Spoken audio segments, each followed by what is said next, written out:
প্রসেসটা চলে?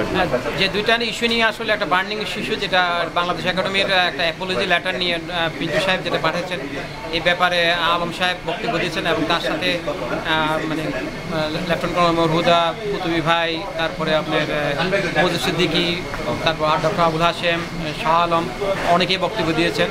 এবং আসলে আমরা সময়ের ভাগে অনেক কিছু করতে পারি না। তো ফাইনালি যে সিদ্ধান্ত হয়েছে যে এটা ক্যাবিনেটে ডিসকাস করবে, আমাদের খন্দকার আলম সাহেব ক্যাবিনেটে ডিসকাস করবে, ডিসকাস করে তারপর উনি পিন্টু সাহেবের সাথে উনি টেলিফোনে কথা বলবে এবং ওনারা এক জায়গাতে বসবে, বসে এটা ফয়সলা করবে। পরে এটা হওয়ার পরে রিপোর্টটা আমাদেরকে মানে ক্যাবিনেটে এবং ইসি প্লাস পরে ইসিতে জানাবে এবং ওইটার উপরে আমরা কাজ করবো আর কি। এটা আমাদের একটা কনসেনসাস হয়েছে। আর দ্বিতীয় যে ইস্যু সেটা আসলে সময়ের অভাবে আলাপে করার সুযোগ হয়নি আমাদের।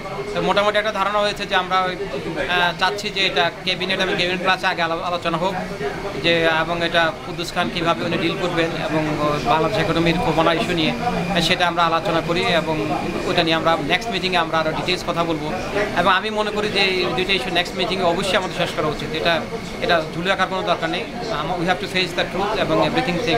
এবং বিশেষ করে মানে আমাদের কুদ্দুস খান উনি ভাইস প্রেসিডেন্ট বাফলার, সুতরাং উনি যেটা করছে সেটা ওনার কী কাজ করছে ওনারও একটা বক্তব্য দেওয়ার সুযোগ আছে এবং উনি যদি মিটমাট করতে পারে তাহলে আমাদের জন্য সবচেয়ে বেস্ট। আমরা আপনার এটার মধ্যে আর মানে যাওয়ার কোনো সুযোগ নেই। তা আমি মনে করি আপনারা মানে বুদ্ধির সাথে, প্রজ্ঞার সাথে, ইউনিটির স্বার্থে এই ব্যাপারটাকে ভালোভাবে ডিল করেন। আর আমরা আসলে একটা প্যারেডের জন্য অপেক্ষা করছি, ভালো একটা প্যারেড। এবং আমাদের ডিসেম্বরে একটা ফান্ড রেজ ডিনার আছে, বড় একটা ফান্ড রেজ ডিনার করতে গত বছরও করেছি, এই বছর করেছি এবং আমরা আপনাদেরকে আপডেট করবো, জানাবো। এবং আমাদের প্রচুর অর্থের দরকার, আপনাদের কোঅপারেশন দরকার। আমি তা বলছি যে কোনো সংগঠনে আসতে পারে, জয়েন করতে পারে, যারা কনস্টিটিউশন বিশ্বাস করে, যারা আমাদের কার্যক্রম আসে আপনাদের এটা। আর আজকে একটা সবচেয়ে ভালো খবর যেটা, সুসংবাদ যেটা, যে আমরা non profit state of California non profit organization হিসেবে আমরা আজ স্বীকৃতি পেয়েছি। এটা করেছে 95% কাজে উনি করছেন। আর যেহেতু গত ক্যাবিনেটে আমরা সাইন আপ করছি এবং হাসেম ভাই এটা ফলো আপ করছি, আমরা খুবই জড়িত ছিলাম। তবে মাহবুব ভাই অ্যানাউন্সমেন্টটা দেয় নাই, এটা ডক্টর হাসান দিয়েছে। মানে মাহবুব খান ইজ এ নাইস পারসন, উনি ভেরি হাম্বল। তো এটা খুবই একটা সুন্দর খবর আমাদের। এখন আমরা ডোনেশন চাইতে পারি, বিভিন্ন কর্পোরেশন চাইতে পারি এবং non profit organization we have a proof and everything there. আমি মনে করি যে it is boost our system. এটা আমাদের ফাইন্যান্সের জন্য অনেক সুবিধা হবে। আপনারা সবাই কাজ করেন এবং আমি আপনাদের সবার মঙ্গল কামনা করি। হ্যাঁ, ওই ছেলেটা কই?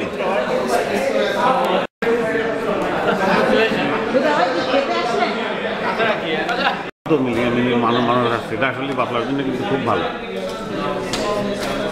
এই যে তবে আমি সেখানে বোর্ড অফ ট্রাস্টি 5 জনকে মানে নিয়োগ দেওয়া হয়েছে এবং এটা ইলেকশনের মাধ্যমে আমরা এক্সিকিউটিভ কমিটি অ্যাপ্রুভ করেছে।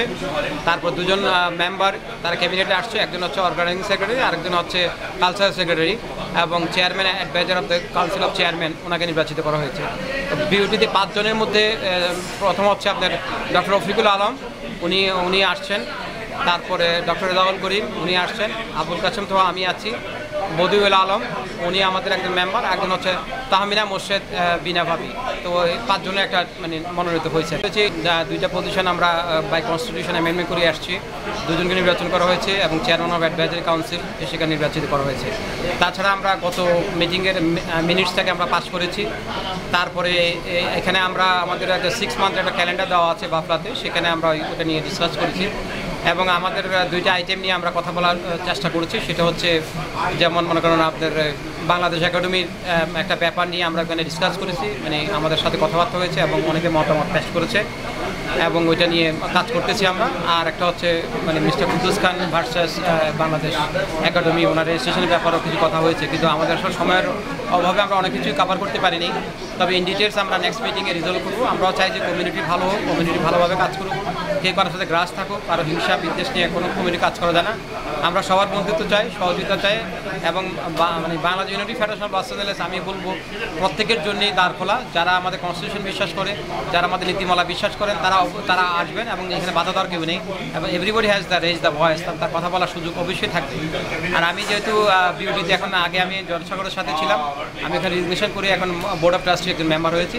পরে আমরা চেয়ারম্যান এবং ভাইস চেয়ারম্যান 5 জন থেকে নির্বাচন করব এবং আজকে মিটিংটা খুব সুন্দরভাবে হয়েছে এবং বেশ অনেক লোকজন আসছে আর কি, এবং আমরা প্রতি সুন্দর একটা মিটিং করছি। সুন্দর একটা হয়ে গেল, মিটিং হয়ে গেল। তো আজকে আমাকে সবাই মিলে কালচারাল সেক্রেটারি হিসাবে মনোনীত করেছেন আর কি। আমি খুবই অবাক হয়েছি, আবার তো খুব খুশি হয়েছি আমরা। আচ্ছা। সবাইকে অনেক ধন্যবাদ।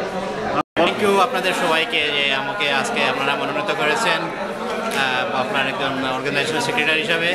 আপনাদের সবাইকে ধন্যবাদ। আর আমার এই গুরুদায়িত্ব আমি শতভাগ চেষ্টা করব আপনাদের কে কিছু দেওয়ার জন্য আমার কাছ থেকে। আমি যতটুকু সম্ভব, আমার পক্ষে সম্ভব, আমি আপনাদেরকে